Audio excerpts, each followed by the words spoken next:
De todas as cidades do mundo, Jerusalém é aquela com o passado e certamente o futuro mais conturbado.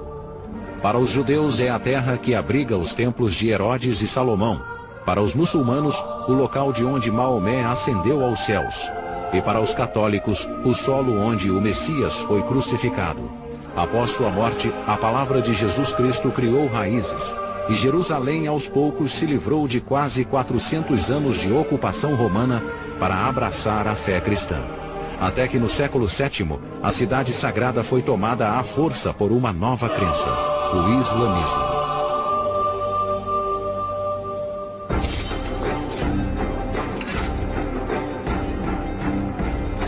Quatro séculos depois, os cristãos reivindicaram a posse de Jerusalém e cerca de 60 mil guerreiros espalhados pela Europa se reuniram para a batalha.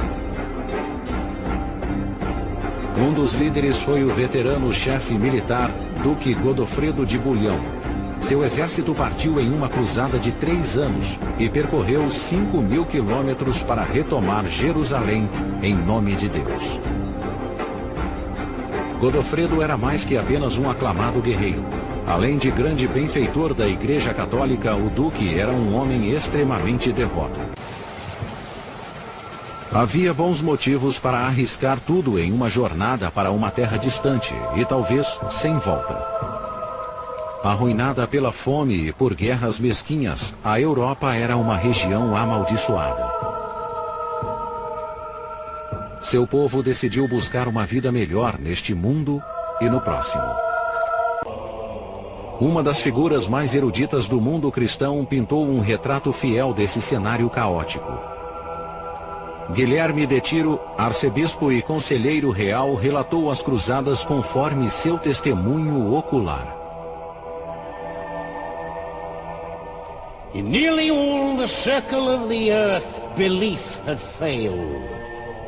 The fear of the Lord no longer prevailed among men. Justice had perished from the world. Violence held sway among the nations. Fraud, treachery, and chicanery overshadowed all things. All virtue had departed and ceased to exist as useless. Evil reigned in its stead.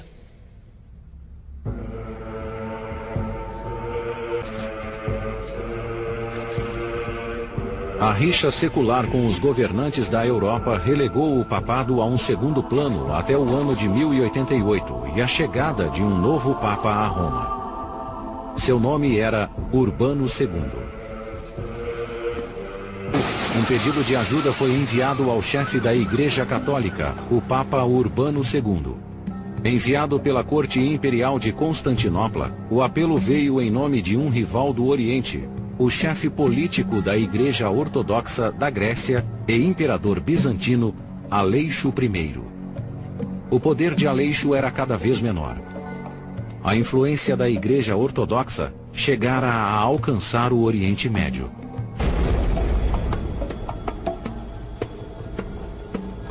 Recém-convertidos ao islamismo, os turcos seljúcidas saíram das estepes da Ásia Central e migraram para o Oriente Médio em busca de terras. Seu exército era formado por dezenas de milhares de guerreiros destemidos que conquistaram o território muçulmano da Pérsia, Síria e Palestina, e finalmente se apossaram da cidade sagrada de Jerusalém. Agora eles cobiçavam o norte e seguiam para Constantinopla, a grande capital bizantina. A única esperança do imperador Aleixo era responder ao ataque, mas sozinho seria impossível. Em nome da fraternidade cristã, ele pediu ao Papa que enviasse uma força de cavaleiros para ajudá-lo a combater os turcos. Era a oportunidade que o Papa esperava de finalmente aumentar seu poder político.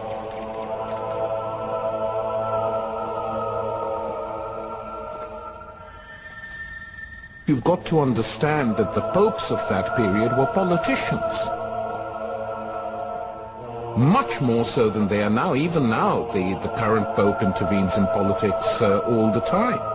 But at that time, the popes were big players, scheming, manipulating, intriguing, politicking. They were basically the politicians of the church. O Papa Urbano II decidiu impedir o infortúnio do Império Bizantino e deu início à própria Guerra Santa contra o islamismo, uma cruzada que fortaleceria seu papado e colocaria Roma novamente no centro do cenário político mundial. Em novembro de 1095, o Papa proferiu um sermão a céu aberto na cidade francesa de Clermont. Foi um chamado para que príncipes, reis, clérigos e plebeus travassem uma guerra sob a bandeira da Igreja Católica. O sermão foi uma demonstração de astúcia e persuasão religiosa. Com a ajuda de histórias exageradas sobre atrocidades muçulmanas contra os peregrinos cristãos na Terra Santa, o Papa transformou os turcos em demônios e apresentou a cruzada como a guerra entre duas crenças.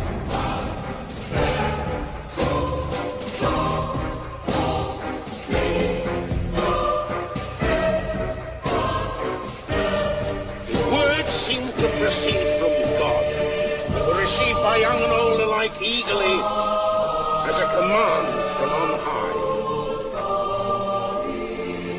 The cradle of our faith, the native land of our Lord, and the mother of salvation, is now forcibly held by a people without God.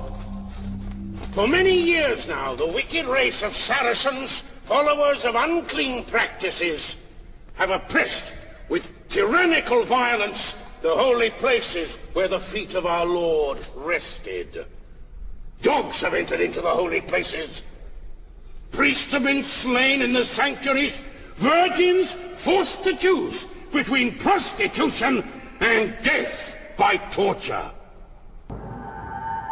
Diante das promessas de honra e glória, dezenas de milhares de homens e mulheres, incluindo famílias e vilarejos inteiros, responderam ao chamado do Papa Urbano. Mas para muitos, como um jovem cavaleiro que relatou a jornada para Jerusalém, o atrativo era outro, a promessa de grandes riquezas. Our Lord, the Pope, said if anyone wished to save their souls, they must not hesitate to undertake with humble spirit the way of the Lord. And if he did not have a great deal of money, divine mercy should provide for it. Then he said, take the road to the Holy Sepulchre.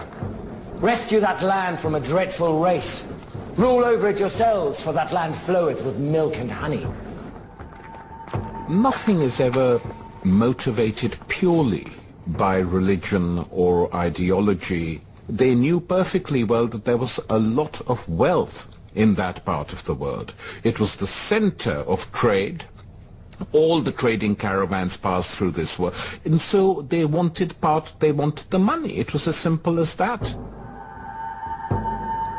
Mas a oferta de riqueza sem fim e terras que jorravam leite e mel era apenas uma parte do prêmio. Pouco depois, uma nova recompensa foi oferecida para a congregação. Em uma decisão sem precedentes, o Papa prometeu um lugar no céu para a alma daqueles que aceitassem a cruzada. For those of you who once fought against brother and relative, now rightfully fight against the barbarians. Know then, that whoever sets out on this journey, not out of lust for worldly advantage, but only for salvation of his soul and liberation of the church, is remitted in entirety all penance for his sins. O sermão do Papa certamente testava os limites da doutrina cristã. Em sua Guerra Santa, o cruzado tinha a bênção de Deus para ignorar o sexto mandamento, não matarás, contanto que a vítima fosse um infiel. Incitados pelas palavras do Papa, alguns fanáticos ansiavam por derramar sangue antes mesmo de a cruzada deixar a Europa. Para esses fundamentalistas, qualquer não cristão era um herege, e havia hereges por toda parte.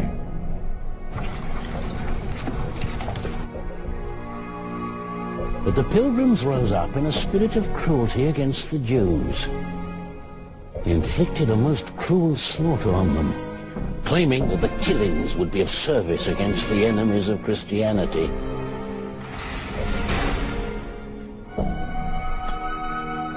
They attacked them, decapitated many. They destroyed their homes and synagogues, and even divided all the looted money amongst themselves.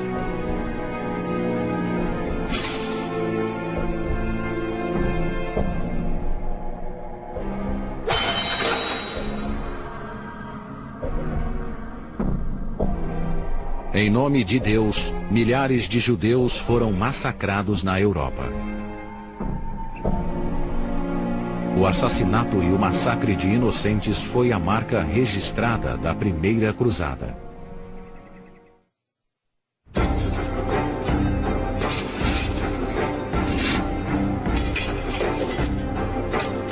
No outono de 1096, quase um ano após o sermão do Papa Urbano, exércitos da França, Alemanha e Itália deram início à épica marcha de 5.000 quilômetros para salvar seus irmãos cristãos e libertar a Terra Santa do domínio muçulmano. To take the cross must have been very, very expensive. We know that people sold land, we know that they mortgaged land. They seem to have tried to raise about 6 years' income just to live through the crusade. A rich man would have had a whole retinue. He'd have come, with his household, with everybody who would normally accompany him. And possibly wives. It's often forgotten that many wives came with their husbands because they too were inspired by this remarkable opportunity for salvation. So what you have on the crusade is a sort of city, as a whole society, moving eastwards towards Jerusalem. The problems of feeding that are absolutely immense. I mean, it is almost inconceivable how they did it. We would guess that they stole stuff, but fundamentally they were probably buying from the local peasants who would be glad to sell, but at very high prices. Durante quase 6 meses, o exército de Godofredo percorreu milhares de quilômetros e cruzou rios e montanhas do leste europeu, até finalmente juntar forças com outros exércitos do sul no local previamente combinado, o centro espiritual do cristianismo oriental, Constantinopla. Constantinopla é hoje Istambul, cartão de visitas da Turquia e cidade majoritariamente muçulmana.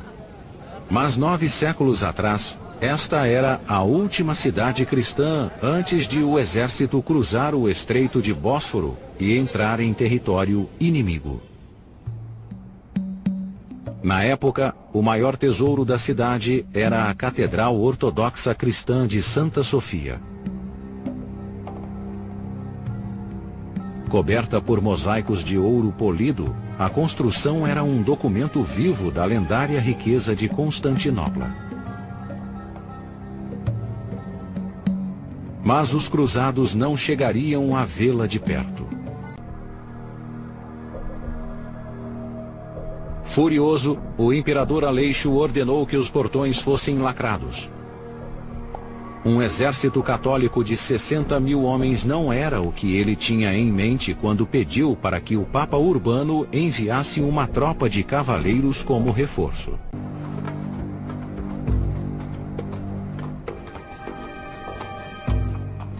O imperador convidou os principais líderes da cruzada para entrar no átrio interno do Palácio Imperial. Ele sabia que poderia conquistar a confiança do Duque Godofredo e do Conde Balduíno. Mas os irmãos haviam se unido a outro comandante cruzado. Boemundo de Tarento era o filho mais velho de uma família de mercenários normandos que há pouco tomara o controle do sul da Itália. A experiência bélica de Boemundo era de inestimável valia. Ele já havia enfrentado e vencido os muçulmanos na Sicília, e sua luta contra os bizantinos também era antiga. Mas Bohemundo, bem como os outros líderes cruzados, era melhor soldado que político. Todos estavam prestes a ser enganados. Grande parte do Império de Aleixo estava nas mãos dos turcos. Ele queria suas terras de volta e não deixaria que fossem tomadas pelo exército católico. O imperador ainda guardava um trunfo na mão. Em troca do suprimento de comida, os 3 líderes cruzados foram obrigados a jurar fidelidade ao imperador. O voto garantia a Aleixo o comando irrestrito da expedição, além da devolução ao Império e à Igreja Ortodoxa de quaisquer terras que o exército católico tomasse dos turcos. Os cruzados atravessaram o rio Bósforo na companhia dos bizantinos, seus novos aliados. Algumas semanas depois, em maio de 1097, eles chegaram à primeira cidade dominada por inimigos. Niceia, atual Iznik, já fora uma cidade bizantina, mas 20 anos antes foi tomada pelos turcos e passou a ser fortaleza do novo sultão, Kilij Arslan. O cerco à cidade de Niceia durou 6 semanas. Apesar do combate acirrado, o exército católico estava confiante e se aproximava da primeira vitória. Embora tivessem prometido entregar a cidade ao imperador bizantino, os cristãos pretendiam se apoderar das riquezas de Niceia. O que o exército não esperava era ser traído pelo aliado.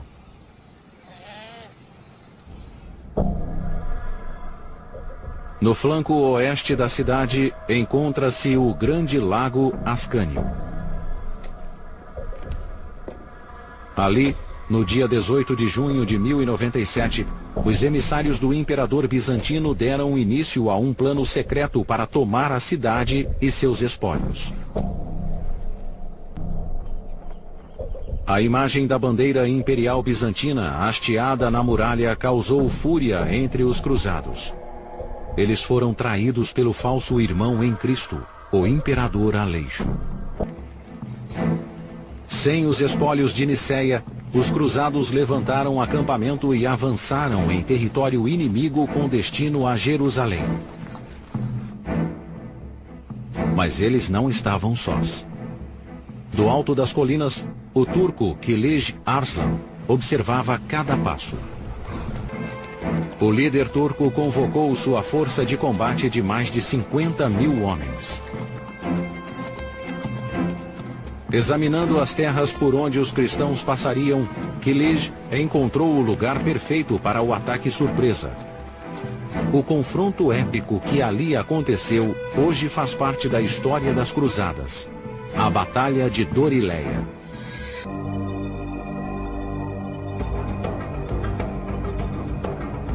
Na madrugada de 1º de julho de 1097, dezenas de milhares de turcos atacaram os homens de Bohemundo acampados no vale. Os turcos avançavam furiosamente em direção ao indefeso grupo. Mesmo que morressem muitos turcos, morreriam ainda mais cristãos.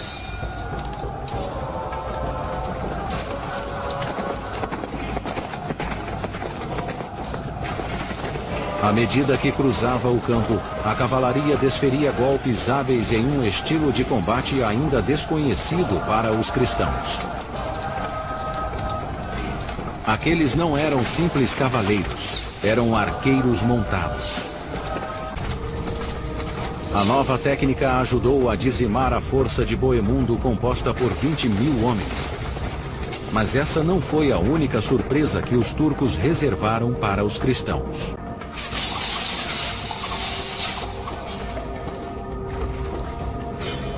Entender como os turcos atiravam de tão longe sempre foi um enigma. Mas nas entrelinhas de um pouco conhecido texto muçulmano da época, o Dr. Taef al-Azari descobriu o chamado Naukia, uma referência escrita em árabe antigo que talvez solucione o mistério.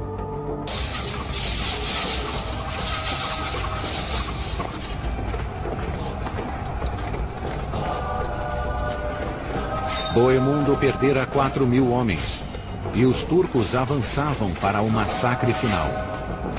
Desesperado, ele ordenou que o restante mantivesse a posição em torno do campo.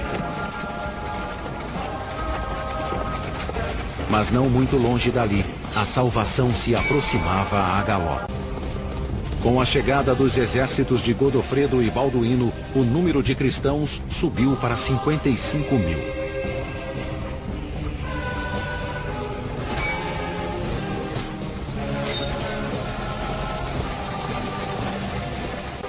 A soma das forças cruzadas deixou os turcos em visível desvantagem.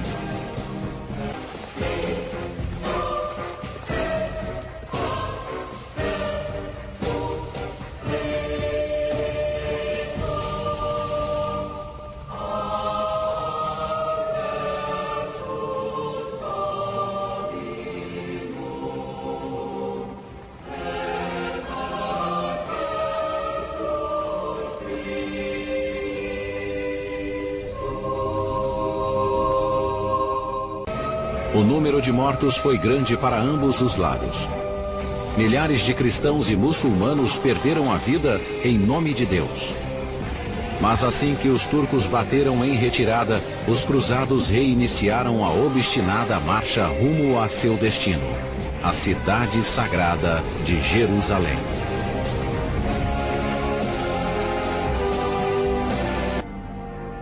Ao invés de tomar o caminho direto para Jerusalém, os cristãos optaram por uma rota mais segura que os levaria a cruzar as montanhas Antitauros.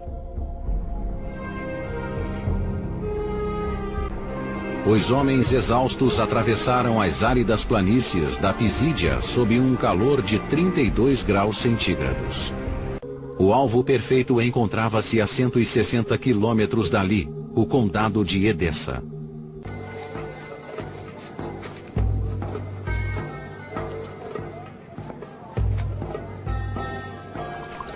A questão é que a cidade não estava nas mãos dos muçulmanos e havia bravamente resistido aos ataques turcos até então. Mas o povo cristão de Edessa estava cansado de constante investida muçulmana. E quando soube que um líder cruzado se aproximava, a cidade pediu ao governador Toros que convidasse Balduíno para ser seu aliado.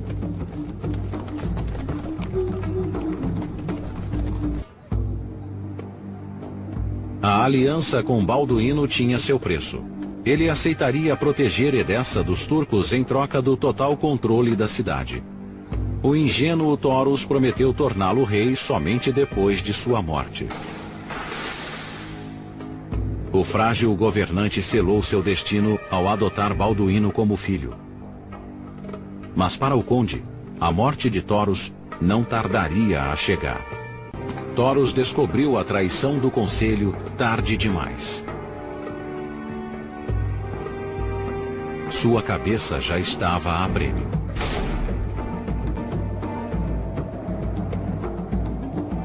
But immediately his destroyers shot him down into the middle of the street. And cutting off his head, they carried it on a spear through the quarters of the city for everyone to mock. Enquanto Balduíno comemorava a tomada de Edessa, o exército cruzado principal chegava aos muros da grande cidade de Antioquia, a 240 quilômetros dali. A próspera Antioquia foi uma cidade cristã desde os tempos do apóstolo Pedro até 1085.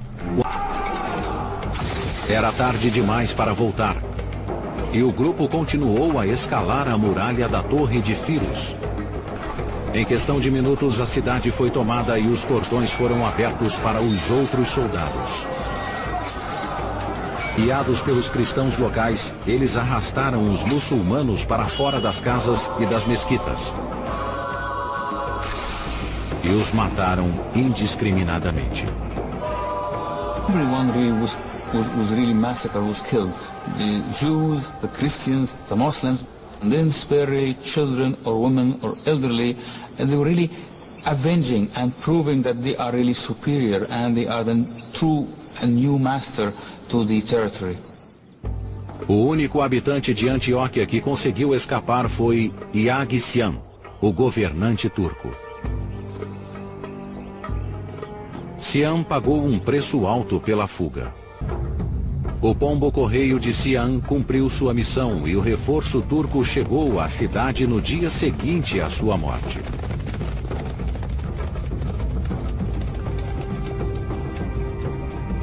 Aqueles que antes sitiaram passariam agora a ser sitiados. Do outro lado, os turcos se preparavam para atacar.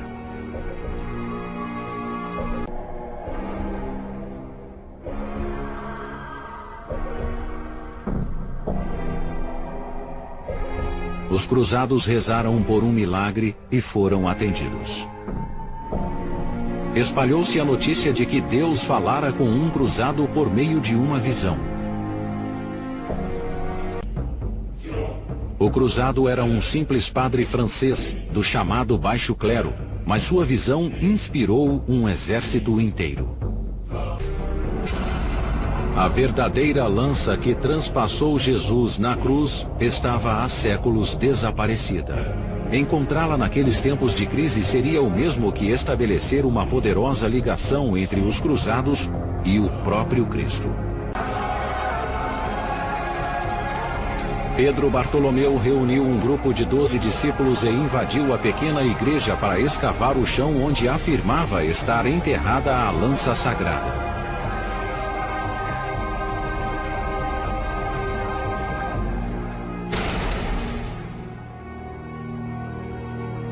Depois de um dia e uma noite de trabalho, restava pouca esperança. Até que Pedro Bartolomeu entrou novamente na igreja e saiu com uma haste enferrujada de metal.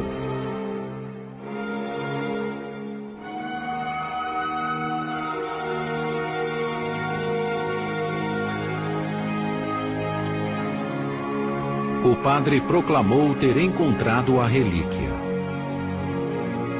Uma afirmação ridicularizada pelos historiadores árabes. Embora contassem com apenas 200 cavalos, os cruzados enfrentaram o inimigo de frente, empunhando a lança sagrada recém-descoberta. Mas uma testemunha falou de outra visão, um exército de espíritos enviados por Deus. Host of men on white horses, whose banners were all white. When our men saw this, they did not understand what was happening or who these men might be, until they realized this was the blessed help sent by Christ. The Turks fled in terror, and with God's help we defeated them. Grandes extensões de terras estavam sob o domínio cristão.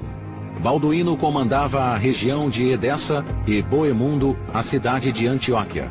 Os dois se tornaram muito ricos. No final de 1098, os dois líderes cruzados se dedicavam inteiramente ao comando de seus principados e questionavam a necessidade de marchar para Jerusalém. Em junho de 1099, 13 mil cruzados, menos de um quarto do número que partiu da Europa, chegaram aos portões da cidade em que Jesus Cristo morreu. Depois de 3 anos de marcha, o exército cruzado estava prestes a atacar Jerusalém. Os muros de 15 metros de altura e 3 de espessura intimidavam. A escalada exigiria escadas e torres de cerco. No dia 14 de julho de 1099, os cruzados lançaram um ataque duplo. Uma das torres foi levada para o lado norte de Jerusalém e a outra para o lado sul. Os muçulmanos sabiam que se apenas um grupo alcançasse o topo da muralha, a cidade sucumbiria.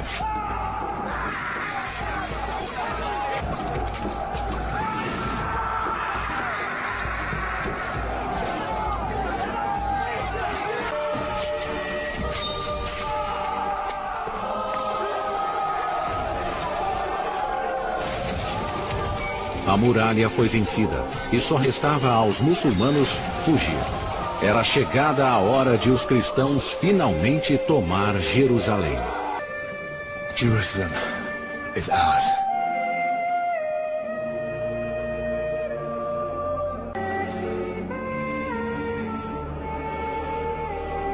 Quase 3 anos depois de deixar sua terra natal, o Duque Godofredo se tornava o novo governante cristão de Jerusalém. Humildemente, ele recusou a coroa de rei da cidade em que Jesus Cristo reinara, e ali faleceu cerca de 1 ano depois. Mas Balduíno, o traiçoeiro senhor de Edessa, não se fez de rogado. O homem em que nada lembrava o caráter íntegro do irmão prontamente assumiu a coroa da cidade sagrada. A notícia do sucesso da primeira cruzada correu à Europa. Mas o Papa Urbano, a verdadeira inspiração que levou 60.000 homens a percorrer 5.000 quilômetros, morreu antes de saber que Jerusalém estava em mãos cristãs pela primeira vez em 400 anos. Jerusalém tinha menos de 800 metros de extensão. Dentro de suas muralhas, os cruzados massacraram cerca de 30.000 muçulmanos e judeus. Notícias da chacina abalaram o mundo islâmico. Jerusalém tinha menos de 800 metros de extensão. Dentro de suas muralhas, os cruzados massacraram cerca de 30.000 muçulmanos e judeus. Notícias da chacina abalaram o mundo islâmico. The Crusades had a very deep impact on Arab society. One, they were seen as a barbarian incursion, and stories of those crusades are still told in cafes and in families as if they happened yesterday. This is something quite striking.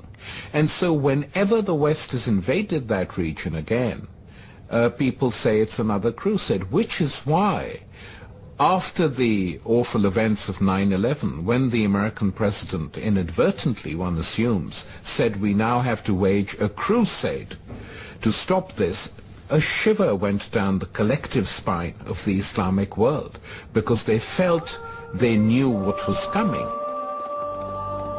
Enquanto os cruzados celebravam a vitória e consolidavam a posse da Terra Santa, os muçulmanos pacientemente se preparavam para contra-atacar. Mal sabiam os invasores que a fúria islâmica logo se abateria sobre o reino cristão de Jerusalém. A fúria islâmica se abateria sobre o recém-retomado reino cruzado, sob o comando do líder Saladino e evocando um novo grito de guerra, o Jihad. A segunda e a terceira cruzadas. Para derrotar os cristãos, era preciso um líder que reunisse as forças muçulmanas sob a mesma bandeira de guerra. E o que os cruzados mais temiam era justamente um contra-ataque. A fim de oferecer proteção aos peregrinos, uma segunda ordem sagrada foi instituída. Combinando o estilo de vida monástico com porte de armas, esta irmandade acreditava que combater os infiéis era um ato de caridade e um caminho para a salvação. A ordem foi batizada de Cavaleiros do Templário, nome inspirado no quartel-general do grupo, o antigo Templo de Salomão. As duas ordens logo se tornaram para os muçulmanos o símbolo mais temido e ultrajante da ocupação cruzada.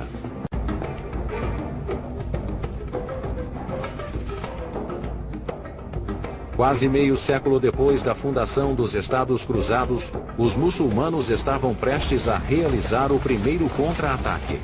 A cidade foi cercada pelos 30.000 homens de Zeng.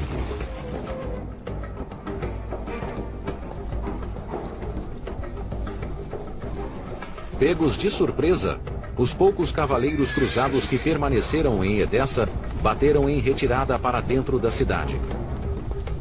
A única maneira de entrar em Edessa era derrubando os muros. Zeng decidiu convocar mineiros que sabiam exatamente como destruir os alicerces da construção.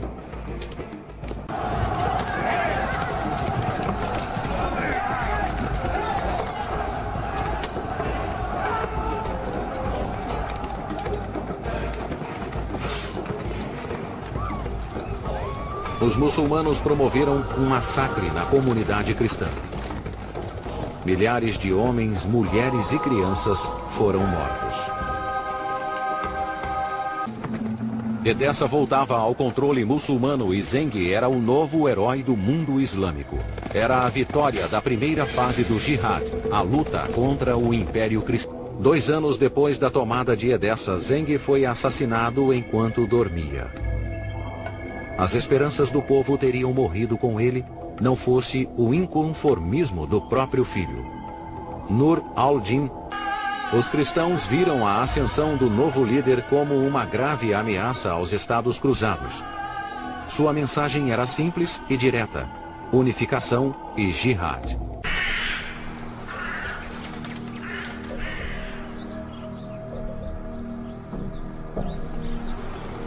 Na Europa, a queda de Edessa chegava ao conhecimento do Papa. No dia 1º de dezembro de 1145, Eugênio III foi obrigado a tomar uma medida drástica e convocou uma segunda cruzada. O chamado às armas foi respondido por um dos casais mais poderosos da Europa, o rei da França, Luís VII, e sua esposa Eleonor de Aquitânia. O rei era um homem de fé cristã e estava decidido a honrar o feito da primeira cruzada com a retomada de Edessa e a expansão dos reinos cruzados. Mas além de não ser um líder nato, a experiência militar do rei era exígua.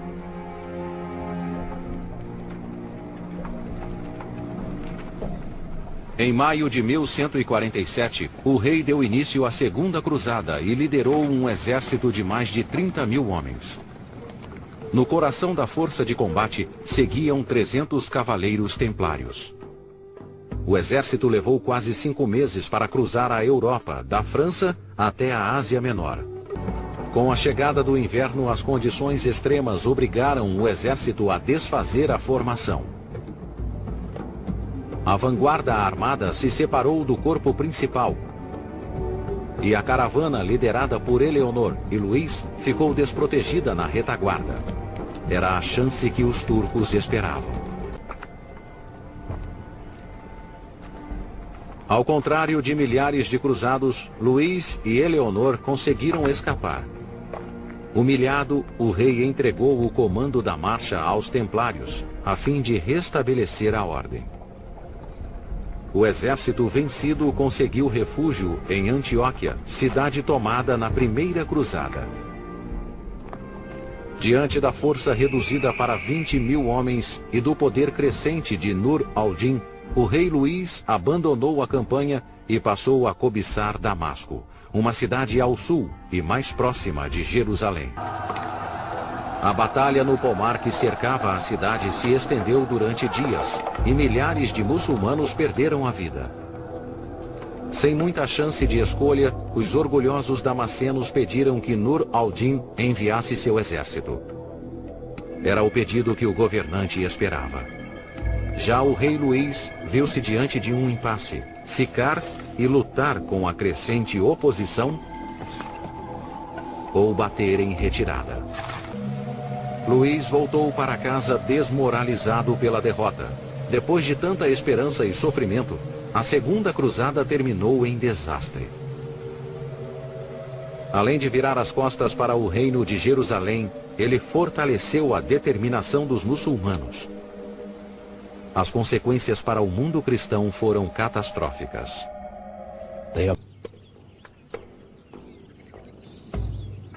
O fracasso da Segunda Cruzada era o que Nur al-Din precisava para conquistar Damasco.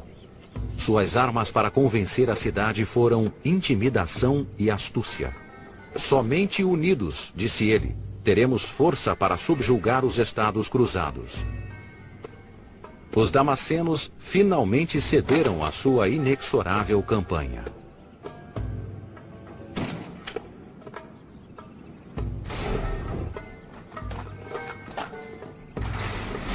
Em abril de 1154, a cidade de Damasco acolheu o governante. Todo o lado leste do Reino Cruzado estava sob o controle de Nur al-Din. Mas em 1168, um erro fatal dos cristãos deixou o governante muçulmano em grande vantagem. Os cruzados promoveram um massacre de muçulmanos xiitas em uma cidade egípcia próxima ao Cairo.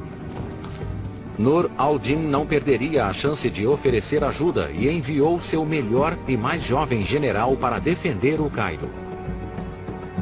Seu nome era Saladino.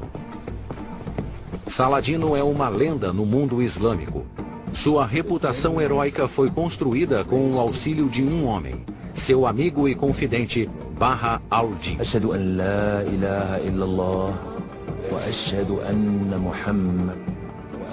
Além de amigo, Baha al-Din era um admirador de Saladino. I bore witness to the genuineness of the rare stories told about the noble hero Saladin. No final de 1169, com os inimigos eliminados, Saladino se tornou o incontestável governante do Egito e controlava um território quase igual ao de seu mestre Nur al-Din. Anos depois, antes que pudesse colocar seu tutelado no devido lugar, Nur al-Din morreu sob circunstâncias misteriosas aos 57 anos de idade. Saladino se apressou em chegar à fortaleza de Alepo, mas um sucessor já havia sido anunciado. Al-Salih, filho de Nur al-Din, foi nomeado governante da Síria com apenas 12 anos de idade. Mas apesar da aparente inexperiência, o jovem mostrou ter mão de ferro. Ele negou a entrada de Saladino na cidade e obrigou seu exército a permanecer nos portões de Alepo. A ordem seguinte foi ainda mais audaciosa. Al-Salih convocou um grupo de fundamentalistas religiosos para eliminar seu rival. O nome dos algozes entrou para a história: os assassinos. The word assassin is derived from hashishin. And hashish, we all know, is marijuana. And the story was that the only way they could be worked up to go and kill someone was by drugging them out of their skulls. Os assassinos seguiram Saladino até uma tenda nos arredores da cidade.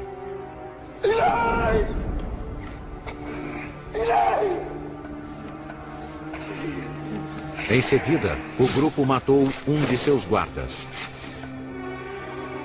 Saladino teve sorte de escapar apenas com um ferimento leve. Um ano depois do atentado, Saladino voltou decidido a capturar Alepo. Desta vez, nada sairia errado. Ele cercou o acampamento de guardas e espalhou cal e cinzas ao redor da tenda para detectar pegadas. Mas apesar de toda a segurança, os assassinos atacaram novamente, e de maneira curiosa. Ao lado do travesseiro, Saladino encontrou alguns doces. Com eles, um bilhete avisava que ele deveria bater em retirada, pois a próxima tentativa de assassiná-lo não falharia. Só restava a Saladino ir embora. 7 anos depois, a sorte do líder tomaria um novo rumo. Em 1181, seu rival Al-Salih morreu prematuramente aos 19 anos. A exemplo do pai e do avô, a morte se deu em circunstâncias duvidosas. A Síria e o Egito passaram a pertencer a Saladino. Era o fim de 8 décadas de desunião. Depois de lutar pela unificação do mundo islâmico, o passo seguinte do grande Saladino seria investir contra os cristãos da Terra Santa.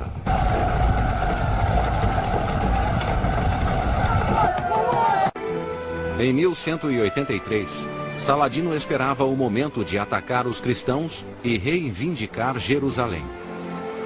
A ambição do grande líder muçulmano pairava como uma nuvem negra sobre a cabeça dos cruzados, que também se preparavam para a batalha.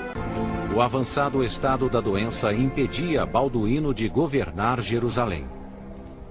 No outono de 1183, acamado, ele nomeou seu cunhado Guy de Lusignan como regente do reino.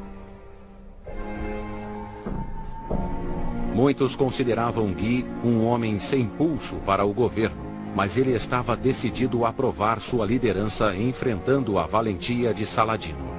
Ele receberia a ajuda de um aliado, um príncipe cruel que nutria um ódio profundo por Saladino. Reinaldo de Châtillon. Foi Reinaldo quem desencadeou a tão esperada guerra. Durante 4 décadas, o direito dos muçulmanos de usar a rota comercial entre o Egito e a Síria foi respeitado. Até que em janeiro de 1187, Reinaldo quebrou o acordo.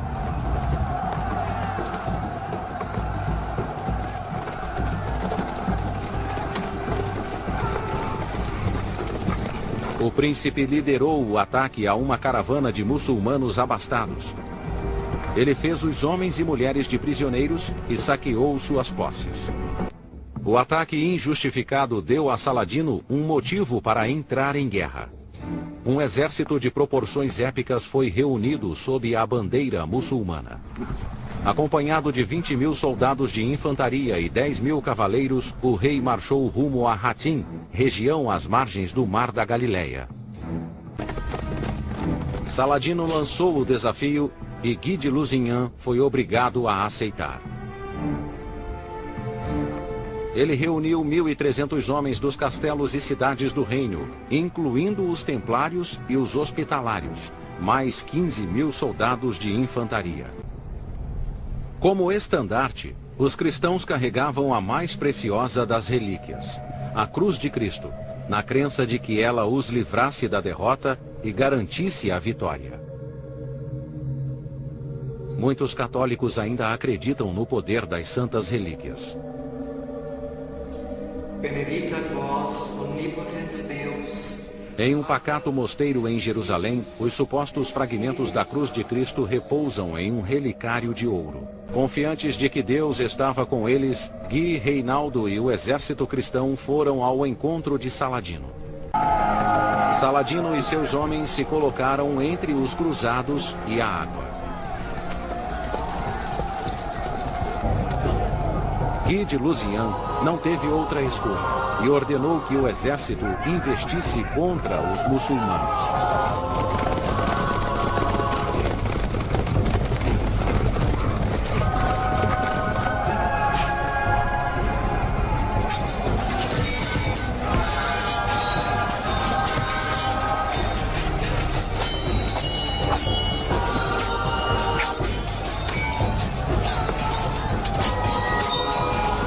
Debilitados, os cruzados não foram páreo para o robusto exército de Saladino.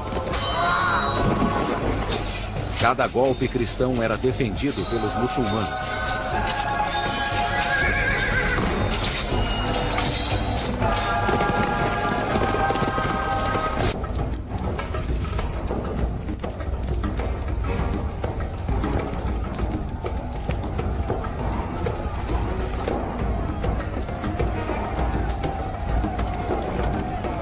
Não satisfeitos com o sofrimento do inimigo, os muçulmanos batiam em tambores e cantavam hinos, criando uma terrível atmosfera de medo e mau presságio.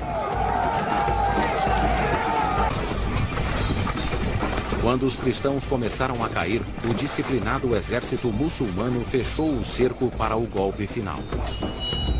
Pressentindo a vitória, Saladino ordenou a captura de Guy, Reinaldo e da Tenda Vermelha. Julho de 1187, a Batalha de Hatim terminara.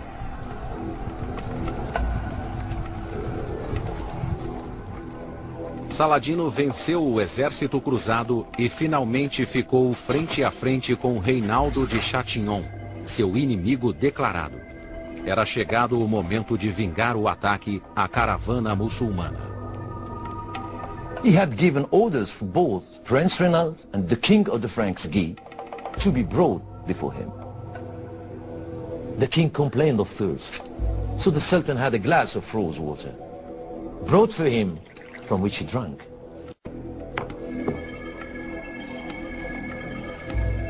And And then he passed it on to Reynald. The Sultan cried out at the king, "This godless man did not have my permission to drink and will not save his life that way." And with one hand, cut off, Reynald said.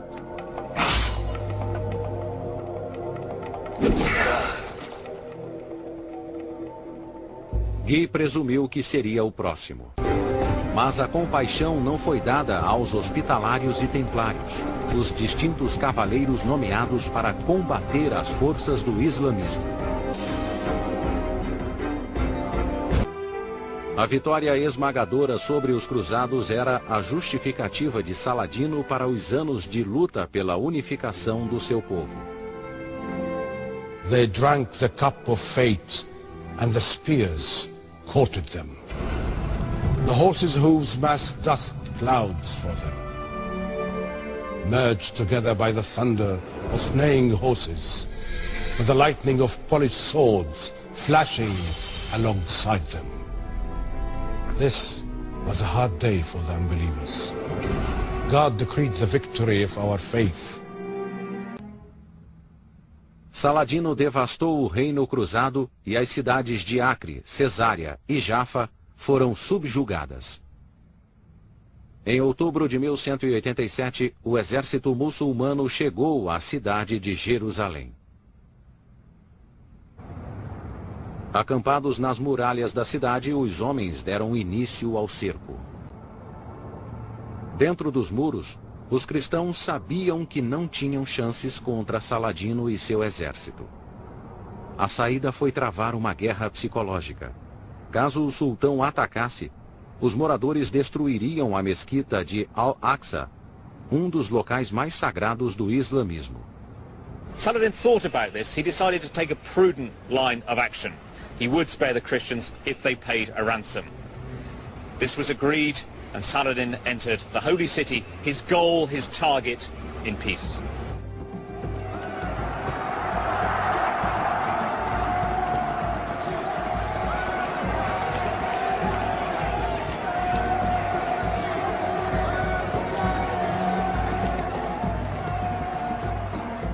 For our Lord Saladin, this was a great victory.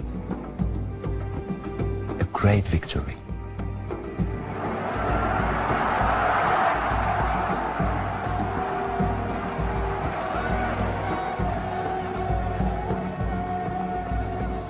The reason he is hero-worshipped in the Arab world is that he was the one who took back Jerusalem, made it an open city once again for believers of the book, and transformed the fortunes of that world. Jerusalém voltava para as mãos muçulmanas de forma pacífica, ao contrário da ocupação cruzada 88 anos antes. As notícias da derrota cruzada na Batalha de Hattin, e principalmente da tomada de Jerusalém, repercutiu no mundo ocidental. Logo em seguida, o Papa Gregório VIII fez um comovente apelo para promover a Terceira Cruzada.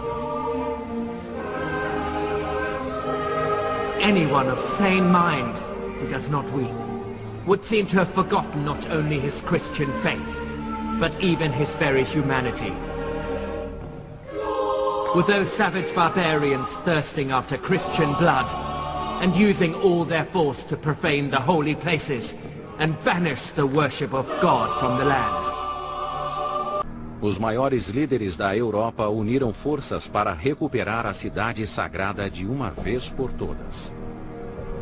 Em maio de 1189, um exército de 100 mil homens deixou a Alemanha sob o comando de Frederico Barba-Ruiva. Mas Barba-Ruiva morreu afogado em um estranho acidente na travessia de um rio. Grande parte do exército perdeu o ânimo e voltou para casa. O incidente deu a liderança do exército a Ricardo I, o jovem de 33 anos, recém-coroado rei da Inglaterra. Um imposto batizado de dízimo de Saladino foi criado para financiar a Terceira Cruzada. Ademais, Ricardo vendeu castelos, vilarejos e títulos de nobreza para garantir a compra do melhor equipamento bélico da época. Dizem que ele teria vendido Londres, se pudesse. O rei estava decidido a não repetir o fracasso da Segunda Cruzada e promover a mais bem organizada e equipada campanha até então. Após 14 meses de preparativos, Ricardo partiu rumo à Terra Sagrada na Terceira Cruzada. Enquanto isso, seguro de seu poder, Saladino decidiu soltar seu prisioneiro Guy de Lusignan, na certeza de que o reino cristão nunca mais ofereceria a ameaça. Guy quebrou a promessa feita a Saladino, reuniu o restante de seus homens e partiu para a reconstrução do reino. O porto de Acre sucumbira às forças de Saladino logo após a tomada de Jerusalém. Mas com um exército de 400 cavaleiros e 7.000 soldados de infantaria, Guy estava determinado a retomá-lo.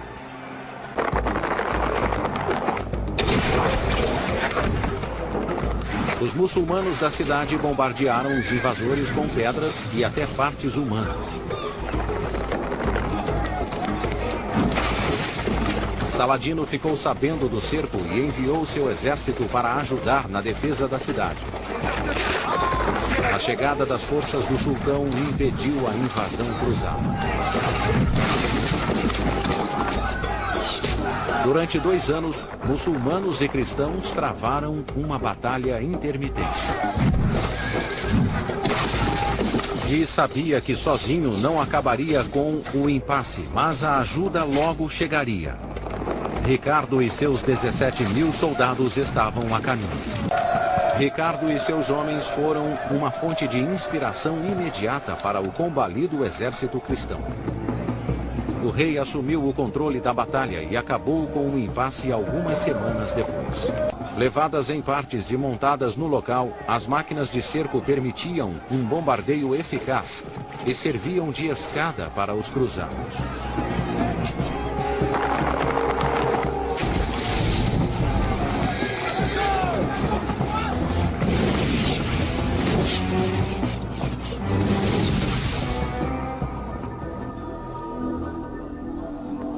Mas os registros revelam como Saladino foi capaz de conter as enormes torres. Um soldado sírio ensinou ao sultão a receita do fogo grego, um tipo de napalm medieval. Feita com óleo cru e resina de madeira, a substância queimava vorazmente o que estivesse no caminho. A cada arremesso, uma chuva de fogo grego caía sobre os cruzados.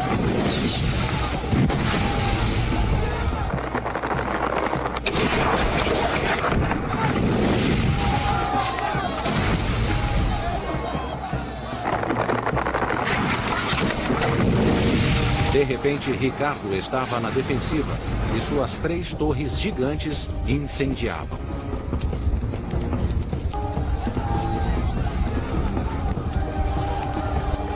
Sem as máquinas de cerco, Ricardo precisava de uma nova e urgente estratégia. O rei ofereceu aos soldados 4 moedas de ouro por cada pedra removida da base de uma das torres. Depois de 5 semanas de luta, o exército de Ricardo invadiu a cidade e tomou 2.700 homens de Saladino como reféns. A ascensão meteórica do sultão foi interrompida. Baha al-Din testemunhou o impacto que a derrota causou no líder muçulmano. I came into Saladin's prisons. It was like a parent bereft of a child.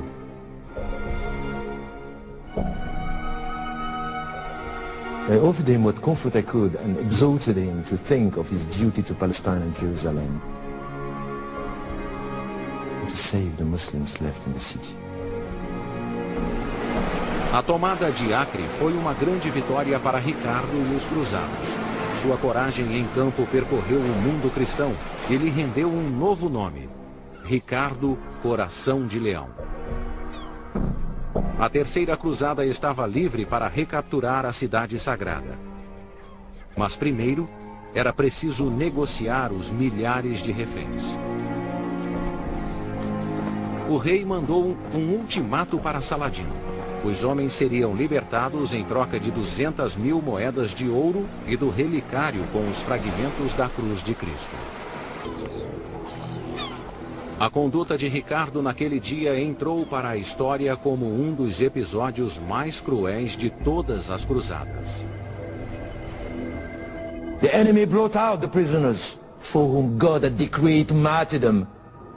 With the sword, they killed them in cool blood.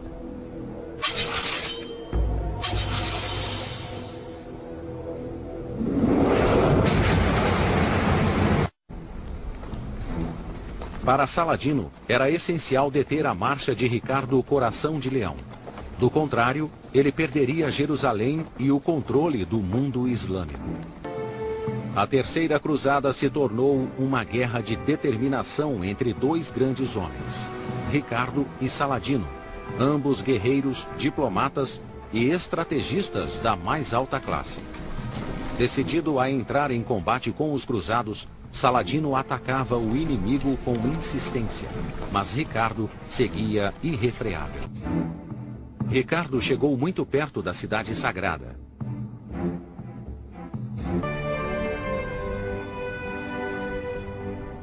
Ricardo temia que seus homens exaustos não conseguissem tomar Jerusalém e defendê-la do enorme exército muçulmano liderado por Saladino. Era o fracasso da maior missão da Terceira Cruzada: retomar a cidade sagrada.